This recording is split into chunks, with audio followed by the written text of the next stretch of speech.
ایک میں ہوں فقط تو ہو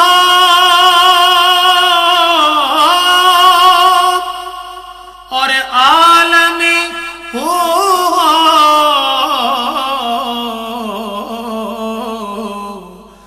اے حسن ازل سارے حجابات اٹھا دے. نحمدہ ونصلی ونسلم علی سیدنا و مولانا محمد رسولہ النبی الامین المکین الحنین الکریم الرؤوف الرحیم. اما بعد فاعوذ باللہ من الشیطان الرجیم. بسم اللہ الرحمن الرحیم.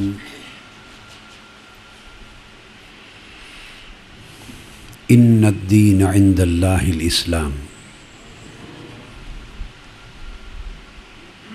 وقال اللہ تبارک و تعالی ورضیت لکم الاسلام دینا.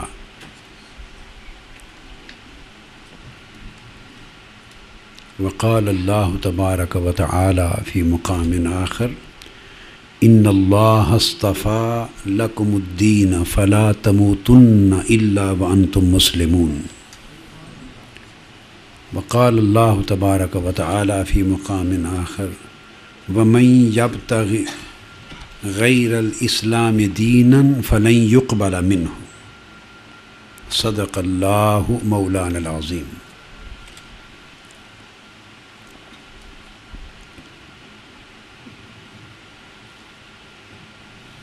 عزیزان گرامی قدر، خواتین و حضرات،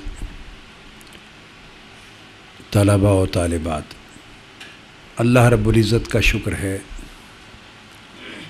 جس کی توفیق سے ہم چند دنوں کے لیے درس تصوف میں اور مجلس سلوک و معرفت میں شریک ہوں گے. ان دروس اور مجالس کا بنیادی مقصد حصول علم سے زیادہ اصلاح عمل ہے اور تعلیم سے زیادہ تربیت ہے. ہر چند کے کوئی عمل علم کے بغیر نہ قبول ہوتا ہے نہ اس کی کوئی بنیاد ہوتی. ہر عمل کی بنیاد، ٹھوس بنیاد، علم کے ساتھ ہوتی. اس لحاظ سے ہر پہلو کی تربیت اس کے اندر ایک تعلیم بھی ہوتی. تعلیم کے بغیر تربیت نہیں ہوتی اور علم صحیح کے بغیر عمل صحیح نہیں ہوتا. دونوں چیزیں لازم و ملزوم ہیں. مگر جب درس تصوف، درس سلوک، درس طریقت، درس معرفت کی بات ہوتی ہے تو اس کی ترجیحاً غرض و غایت اصلاح اعمال، اصلاح احوال، اصلاح اخلاق یہ ہوتا ہے. یہ جو مجلسیں ہیں ہماری جن کا عنوان درس تصوف ہے، تو اس میں میں ابتدا یہاں سے کروں گا کہ یہ سمجھا اور سمجھایا جائے کہ تصوف کیا ہوتا ہے. اب ان راتوں میں جو موضوع ہم لے رہے ہیں دروس تصوف میں، اس میں انشاءاللہ تعالی کچھ تو ہم یہ سمجھنے کی کوشش کریں گے کہ تصوف کیا ہے، اس کے اغراض کیا ہیں، دین سے اس کا تعلق کیا ہے، اور کچھ تصوف کی تعلیمات میں سے، صوفیانہ تعلیمات میں سے کچھ موضوعات لیں گے جو قلب و باطن اور روح کی اصلاح اور جلا کے لیے کارآمد ثابت ہوں. پہلی بات یہ ذہن نشین کر لیں، اللہ تبارک و تعالی نے ہمیں جو دین عطا کیا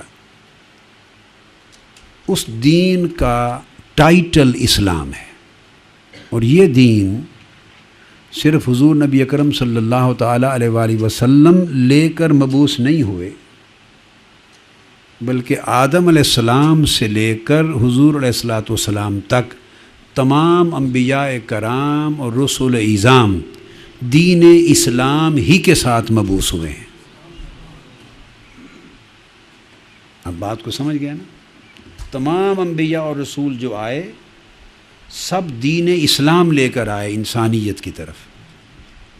سیدنا ابراہیم علیہ السلام نے اور سیدنا اسماعیل علیہ السلام نے جب کعبۃ اللہ کی تعمیر کی، تو تعمیر کعبہ کے دوران تعمیر کر کے پھر اللہ تعالیٰ کے حضور دعا کی۔ اس دعا کے کلمات یہ ہیں جو قرآن مجید میں سورہ بقرہ کی آیت نمبر 128 میں آئے ہیں۔ اور یہ کون دعا کر رہا ہے؟ سیدنا ابراہیم علیہ السلام اور سیدنا اسماعیل علیہ السلام۔ حضور علیہ الصلاۃ والسلام کی بعثت سے ہزارہا سال پہلے کی بات ہے۔ وہ دعا کرتے ہیں، عرض کرتے ہیں باری تعالیٰ ربنا وجعلنا مسلمین لک، اے اللہ ہم دونوں کو اپنی بارگاہ میں مسلمان بنائے رکھنا۔ مسلمین لک، مسلم اور مسلمان یہ انہوں نے اپنی دعا میں شمال کیا، یعنی مطلب یہ تھا کہ ہم دونوں کو ہمیشہ اپنی بارگاہ میں اطاعت گزار رکھنا، اپنی تابعداری اور فرما برداری کرنے والا رکھنا، اسی اطاعت پر، انقیاد پر، اسی تابعداری پر قائم رکھنا۔ یہ تو اسلام کے لفظ کا معنی ہے، مگر جو ٹائٹل یوز کر رہا ہوں وہ انہوں نے مسلمین لک ومن ذریتنا امتا مسلمتا لک، اور ہماری نسل میں بھی امت مسلمہ قائم کرنا۔ تو گویا اسلام کا ٹائٹل، مسلمان کا، مسلم کا ٹائٹل اور امت مسلمہ کا ٹائٹل یہ نیا نہیں ہے، یہ تمام انبیاء اور تمام رسول اعظام کے ہاں یہی ٹائٹل تھا اس دین کا اور اس تعلیم کا جو لے کر وہ مبعوث ہوئے تھے۔ اور ابراہیم علیہ السلام حضور علیہ السلام کی بعثت سے بھی پہلے ہیں، پھر سیدنا عیسیٰ علیہ السلام سے بھی پہلے ہیں، اور سیدنا موسیٰ علیہ السلام سے بھی پہلے ہیں۔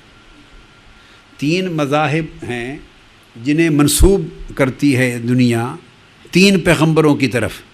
یہودیت منسوب ہوتی ہے حضرت موسیٰ علیہ السلام کی طرف، وہ تورات لے کر مبعوث ہوئے، اور وہ تورات آج بائبل میں اولڈ ٹیسٹمنٹ کی پہلی 5 بکس کی شکل میں موجود ہے۔ بائبل کے 2 حصے ہیں، اولڈ ٹیسٹمنٹ اور نیو ٹیسٹمنٹ۔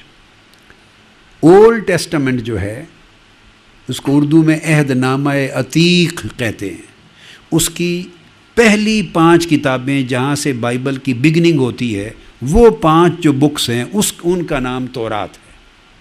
وہ موسیٰ علیہ السلام پر جو اتری، اب اس کی جو بھی شکل ہے اس وقت وہ مسئلہ الگ ہے، وہ اپنی اصل حالت پر ہیں یا نہیں وہ ایک الگ چیپٹر ہے، وہ تورات۔ پھر عیسیٰ علیہ السلام پر انجیل اتری، اور عیسائیت یا مسیحیت اس کی نسبت عیسیٰ علیہ السلام کی طرف ہوتی ہے۔ تو عیسیٰ علیہ السلام کی یہ بائبل میں ان کی کتاب انجیل نیو ٹیسٹمنٹ میں ہے، گوسپل، وہ بھی 4 ورشنز ہیں اس کے اس وقت۔ کتنے؟ ویسے آپ کے نالج کے لیے عیسیٰ علیہ السلام کے 100 سال بعد جب انجیلیں لکھی گئیں تو کل انجیلوں کی تعداد گوسپلز 133 گوسپلز لکھی گئیں۔ کتنے؟ 133 ڈیفرنٹ ورشنز، ہر ایک نے الگ الگ لکھی اور کہا کہ یہ انجیل ہے، گوسپل ہے جو عیسیٰ علیہ السلام نے دی، دوسرے نے کہا یہ ہے جو عیسیٰ علیہ السلام نے دی۔ پھر کانسٹینٹینوپل کا جب ٹائم آیا، جو رومن ایمپرر تھا بڑا جس کو قسطنطین اعظم کہتے ہیں، جس کے نام پر قسطنطنیہ استنبول شہر ہے، جب اس کا ٹائم آیا تو اس نے پھر مذہبی رہنماؤں کو، مسیحی رہنماؤں کو جمع کیا، بند کیا اور کہا کہ ایک پر ایگریمنٹ کرو، چونکہ پوری مسیحی دنیا میں بہت اختلاف اور افتراق ہو گیا تھا۔ چنانچہ 3 دن وہ اندر بند رہے اور ڈسکشنز کی، ڈیبیٹس کی، اور ایک پر یونانیمس نہیں ہو سکے، 4 ورشنز پہ یونانیمس ہو گئے۔ تو 129 کو انہوں نے ختم کر دیا اور 4 ورشنز کو شامل کر لیا، وہ نیو ٹیسٹمنٹ کا حصہ ہے۔